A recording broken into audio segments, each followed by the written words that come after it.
Melbourne টেস্টে অস্ট্রেলিয়ার চেয়ে ১১৬ রানে পিছিয়ে থেকে তৃতীয় দিন শেষ করেছে ভারত।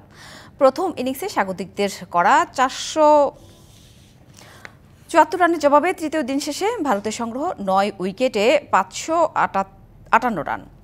৫ উইকেট আর ৩১০ রানে পিছিয়ে থেকে দিনের খেলা শেষ শুরু করে ভারত। ফলোঅনের শঙ্কায় পড়া ভারত প্রথম সেশনে হারায় আরও ২ উইকেট। ২২১ রানে ৭ উইকেট হারাবার পর ভারতের হাল ধরে নীতিশ কুমার আর ওয়াশিংটন সুন্দর। অষ্টম উইকেটে এই দুই ব্যাটার স্কোরবোর্ডে যোগ করেন ১২৭ রান। অর্ধশতক আসে সুন্দরের ব্যাট থেকে। এরপর নাথান লায়ন তাকে প্যাভিলিয়নে ফেরালেও ক্যারিয়ারে প্রথমবারের মতো ৩ অঙ্কের ম্যাজিক ফিগার স্পর্শ করেন নীতিশ কুমার। এই লোয়ার ওয়ার্ডারের ব্যাট থেকে আসা মেইডেন সেঞ্চুরিতেই ফলন এড়ায় ভারত। ১০৫ রানে অপরাজিত আছেন এই ব্যাটার।